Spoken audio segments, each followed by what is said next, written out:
Hey everybody, this is Miss Millie. I'm going to be working on making these videos each week for you so that you can watch this and then we can go on Zoom and discuss more in depth what we're learning about. And this will just be a little recap of your reading plus your summary that I send and attached homework. Hopefully you can have that all finished when you meet me on Zoom and we can have more of an open discussion. So what we're learning about right now is chapter 16, the very end, and we've just entered that agricultural revolution of Europe.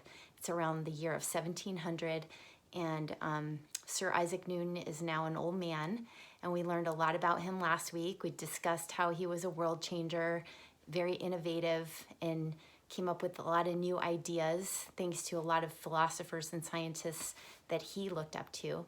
And he, if you remember, he discovered the 3 laws of motion, the law of gravity, calculus, astronomy. He was big into theology and putting the Bible beliefs and science together and trying to interpret through that.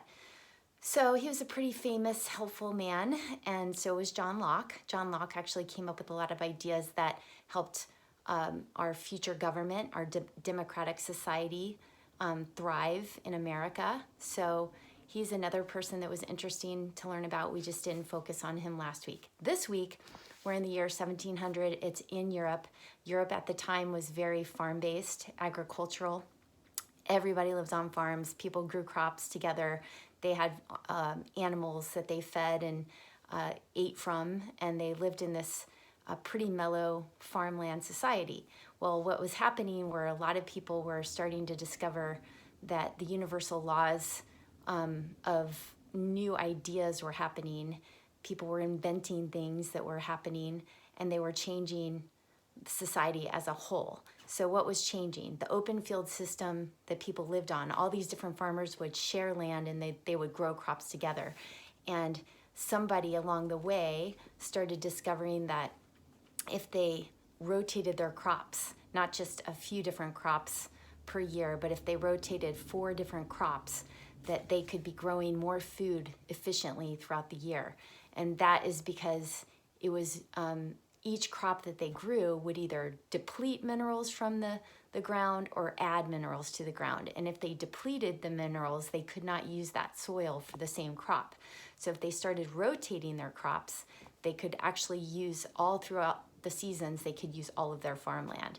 They did it with wheat, and then they would rotate it and use turnips, and then they would rotate it again and they would use barley, and then they would rotate again and use clover, and that would add and deplete, add and deplete. So they were actually able to grow more food and throughout the entire year feed more animals. That meant that their animals were growing bigger and stronger. That meant they could feed more people and make more money. And so all these great things were happening that was allowing farmers to make more, grow more. The problem was as that the government came in and started noticing that they were doing all these things and they needed to have enclosures around their land to protect their livestock from wandering off. Also, a lot of people started purchasing and raising sheep, and sheep needed enclosures. So in order to have these enclosures around their farmland, they were no longer allowed to share land with a bunch of farmers. They all had to have their own private land. The problem was only the rich farmers could afford to have their own land and have more land and pay more taxes, right? So the poor farmers, the con for the poor farmers was they lost their land. They couldn't really afford to grow their food anymore. And so they had to figure out ways to live outside of this agricultural society.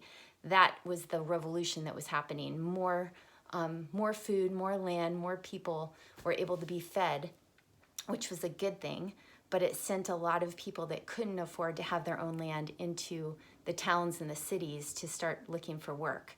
So this was like a kind of a revolutionary time.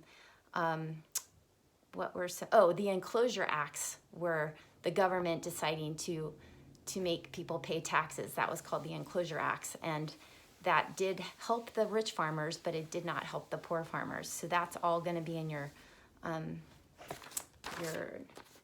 paper that you're going to be doing at home. There were also some inventions of that era. So this guy named Jethro Tull, he came up with a few different inventions, but his main one was called the seed drill. And the seed drill was just a way for these farmers, now they had more land and more things to plant and more things to grow, but how could they do it efficiently and effectively? So he made this type of drill. You can look it up online and you can even draw a model of it if you want. It's pretty cool, and it was allowing the seeds to be dispersed on the farmland more effectively, and less seeds were being lost and less time was being needed to plant. So that was a really cool thing. Jethro Tull is actually the name of a band from like the 70s or 80s that a lot of your parents have probably heard. But it's an actual guy that they named their band after. This guy, Jethro Tull, was actually living in the 1700s. So the 4-field crop rotation was another one of the innovations that happened, or the discoveries of that time. New types of plows were being built during this time. And the last one was a system called selective breeding.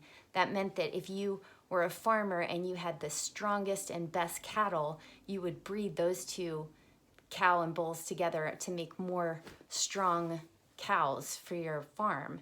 So that was a new innovative way that they could decide which animals to breed, and that thus have more meat, stronger animals to help them plow and all of that. So that was new technology. And that is the main thing we're talking about this week. This all led to what is later on in the 1700s became the Industrial Revolution, and that was a whole new face of Europe. And a lot of this was happening over in America too, because people were learning these same innovations for their towns and cities and farms to live and allow more people to survive. So anyway, we're going to talk about that when I meet up with you, and we'll see how your Easter went and how everyone's doing. I'm thinking a lot about all of you and your families, and I hope you're all staying safe and sound during this time. And it's looking nice out today, so the rain was all morning. Maybe you can get out and go for a walk. And I look forward to seeing you on Tuesday. And please come prepared. If you can possibly do the reading that I send in addition, and fill out as much of this as you possibly can with the help of your parents if you need it, or some of the older kids can do this easily on their own. That would be really helpful. I appreciate it. Okay, take care. See you soon.